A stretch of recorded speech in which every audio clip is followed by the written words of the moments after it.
पांचवा अध्याय। इंद्र आदि देवताओं के तेज से देवी की उत्पत्ति और महिषासुर की सेना का वध। विनियोग। मध्यम चेत के विष्णु ऋषि महालक्ष्मी उन्नीस छंद शाकंभरी शक्ति दुर्गा बीज वायु तत्व यजुर्वेद स्वरूप है। श्री महालक्ष्मी जी की प्रसन्नता के लिए मध्यम चैत के पाठ में इसका विनियोग है। मैं कमल के आसन पर विराजमान प्रसन्न मुख वाली महिषासुर का वध करने वाली भगवती महालक्ष्मी का भजन करता हूँ, जो अपने हाथों में अछलमा फरसा गदा बाण वज्र पद्म धनुष कुंडिका दंड शक्ति खड़ग ढाल शंख घंटा मधु पात्र शूल पात्र शक्र चांद धारण करती हैं।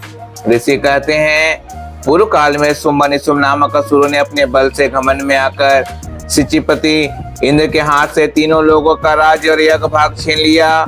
वे ही दोनों सूर्य चंद्रमा कुबेर यम और अरुण के अधिकार का भी उपयोग करने लगे। वायु और अग्नि के कार्य में भी वह करने लगे। उन दोनों के सब देवताओं को तिरस्कृत राजभ्रष्ट पराजित तथा अधिकारहीन करके स्वर्ग से निकाल दिया।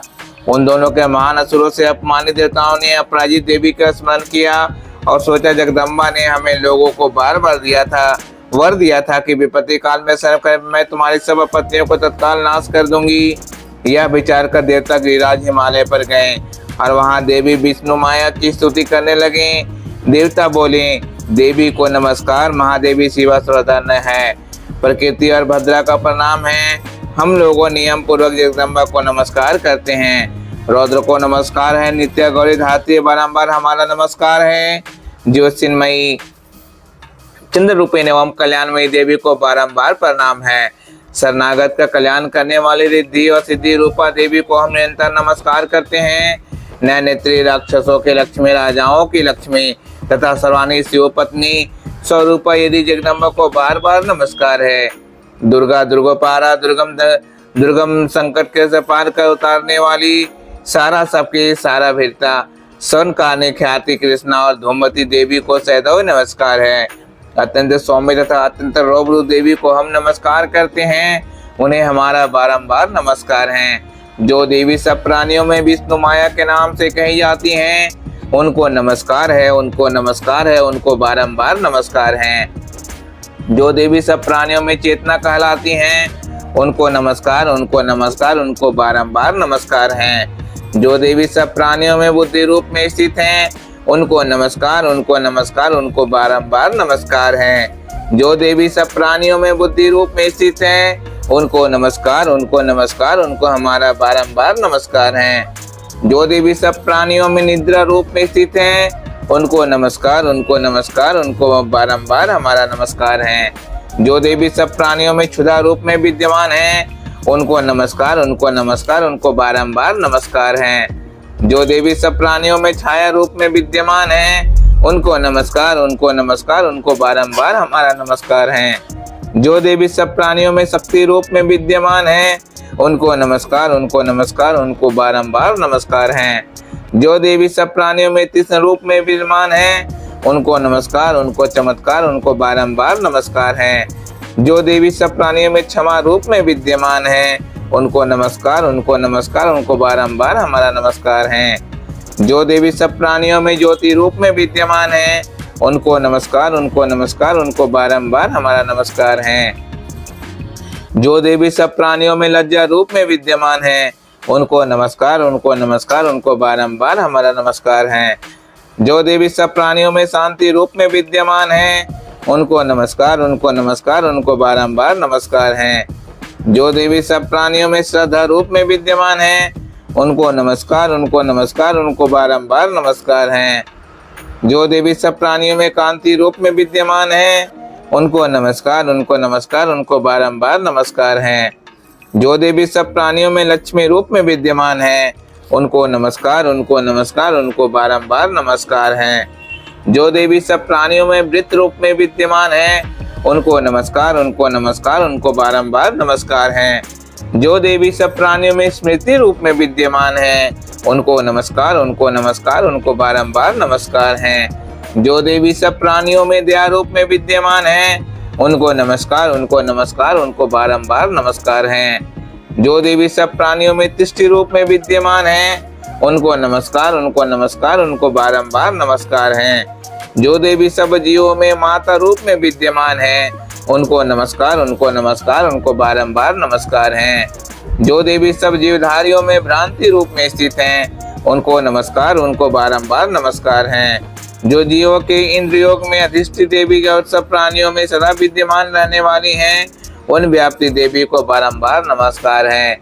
जो देवी चैतन्य रूप में इस संपूर्ण जगत को व्याप्त करके स्थित हैं, उनको नमस्कार, उनको नमस्कार, उनको बारंबार नमस्कार हैं। पूर्व काल में इष्ट अभीष्ट प्राप्ति होने से देवताओं ने इसकी स्तुति की तथा इंद्र ने बहुत दिनों तक इनका सेवन किया। वह कल्याण की साधना भूत ऐश्वर्य हमारा कल्याण और शुभ करें तथा सारी आपत्तियों का नाश कर डालें। उन्नत से पीड़ित सभी देवताओं के परमेश्वरी को इस समय नमस्कार करते हैं तथा जो भक्ति से बिना पुरुष द्वारा स्मरण किए जाने पर तत्काल ही संपूर्ण विपत्तियों को नाश कर देती हैं, वो जगत माता हमारे संकट दूर करें। ऋषि बोले, राजन, इस प्रकार जब देवता स्तुति कर रहे थे उस समय पार्वती देवी गंगा जी के जल से स्नान करने के लिए वहां आई। तो वह सुंदरी भाव वाली भगवती ने देवताओं से पूछा, आप लोग यहाँ किसकी स्तुति करते हैं? तब उन्हीं के शरीर को से प्रकट हुई शिवा देवी बोली, सुम दैत्य से अपमानित हो, युद्ध में निशुम से विजित हो, यहाँ कहते हुए समझ देवता मेरी ही स्तुति कर रहे हैं। पार्वती जी के शरीर को से अंबिका का प्रादुर्भाव हुआ था, इसीलिए वे समस्त लोगों में कौशिकी कही जाती हैं। कौशिकी के प्रकट होने के बाद पार्वती का सिर काले रंग का हो गया, अतः वह हिमालय पर रहने वाली कालिका देवी के नाम से प्रसिद्ध हुई। तदंतर में सुम निशुम के भृत्य चंड मुंडे वहां उपस्थित हुए और उन्होंने मनोहर रूप धारण करने वाली मीका देवी को देखा। फिर वे सुम के पास जाकर बोले, महाराज, एक अत्यंत मनोहर स्त्री है जो अपने दिव्य कांति से हिमालय के वाहन जो हिमालय को आलोकित कर रही है, वैसा उत्तम किसी ने कभी नहीं देखा होगा। दैत्यराज, पता लगाइए वह देवी कौन है और उसे पकड़ लीजिए। स्त्रियों ने तो वह रत्न है, उसके प्रत्येक अंग बहुत सुंदर हैं तथा वह अपने ही स्त्री अंगों के कांति से संपूर्ण दिशाओं में प्रकाश फैला रही हैं। असुरेश्वर भी वह हिमालय पर ही विद्यमान है, आप उसे देख सकते हैं। प्रभु, तीनों लोकों में मणि, हाथी और घोड़ों आदि जितने भी रत्न हैं, वे सब समय आपके घर में शोभा पाते हैं। हाथियों से रत्नभूत एरावत पराजित वे सब इस समय आपके घर में शोभा पाते हैं। हाथियों से रत्नभूत एरावत पराजित का वृक्ष और उच्च श्राव घोड़े ये सब इंद्र के लिए हैं। हंसों से जुता हुआ विमान भी आपके आंगन में शोभा पाता है। यह रत्नभूत अद्भुत विमान जो पहले ब्रह्मा जी के पास तब आपके पास लाया गया है। यह महापद्म नामक निधि आप कुबेर में से छीन लाए हैं। समुद्र ने आपके केसों से सुशोभित कैलांजलि नामक माला भेंट की, जिसे कमल कभी कुमलाते नहीं हैं। स्वर्ण की वर्षा करने वाला अरुण का छत्र भी आपके घर में शोभा पाता है तथा यह श्रेष्ठ रथ जो पहले प्रजापति के अधिकार में था वह आपके पास मौजूद है। दैतेश्वर मृत्यु से उत्क्रांति नाम वाली शक्ति भी आपने छीन ली है तथा अरुण का पास और समुद्र में होने वाले सब प्रकार के रत्न आपके भाई निशुम के अधिकार में है। अग्नि ने भी स्वतः शुद्ध किए हुए 2 वस्त्र आपकी सेवा में भेंट किए हैं।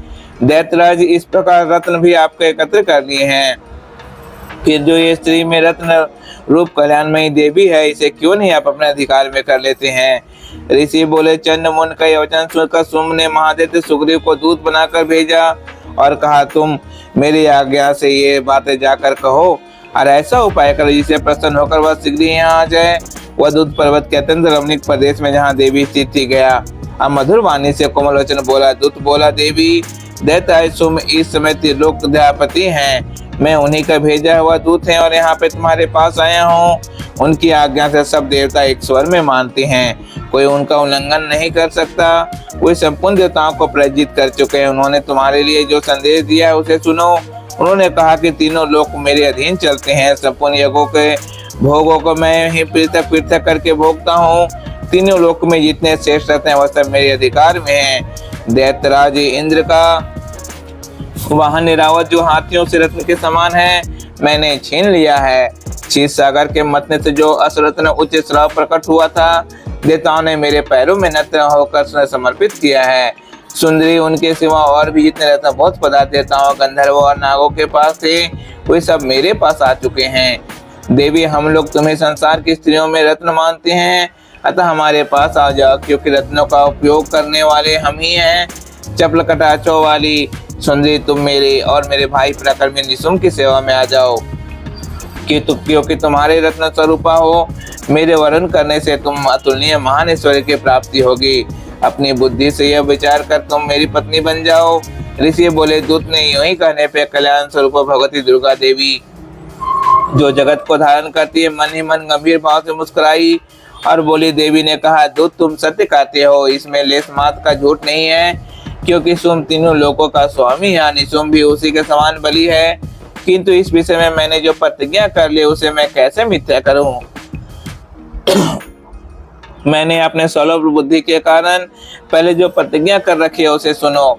जो मुझे संग्राम में जीत लेगा, जो मेरे मद को चूर्ण कर देगा तथा इस संसार में जो मेरे समान बली होगा, वही मेरा वरण करेगा। इसीलिए सुम अथवा महादैत्य निशुम्भ स्वयं ही यहाँ पधारे, मुझे जीत कर शीघ्र मेरा हस्त ग्रहण कर ले। इसमें विलंब की क्या आवश्यकता है। दूत बोला, देवी तुम घमंड से भरी हो, मेरे समान ऐसी बातें ना कर लोगो। त्रिलोक में ऐसा कौन सा पुरुष जो निशुम्भ को समान कर सामना कर सके। देवी, अनेक दैत्यों के सामने भी सारे देवता युद्ध में नहीं ठहर सके, फिर तुम अकेली स्त्री होकर कैसे ठहर सकती हो। जिन सुम आदि दैत्यों के सामने इंद्र आदि देवता भी युद्ध में खड़े नहीं हो पाए, उनके सामने तुम स्त्री होकर कैसे जाओगी। इसीलिए तुम मेरे कहने से तुम निशुम्भ के पास चली जाओ। ऐसा करने से तुम्हारे गौरव की रक्षा होगी। अतः जब वो केशों को पकड़कर घसीटेंगे तब तुम अपने पति से खोकर जाना पड़ेगा। देवी ने कहा, तुम्हारा कहना ठीक है। सुम बलवान है और निशुम्भ भी बड़ा पराक्रमी है, किंतु क्या करूं, मैंने जो बिना सोचे समझे प्रतिज्ञा कर ली है। अतः अब तुम जाओ, मैंने तुमसे जो कुछ कहा है वह सब असुरराज आदर पूर्वक कहना और उनसे जो उचित जान पड़े वो करे। इति देवी अस्तु दूत समाज नामक 5वां अध्याय समाप्त।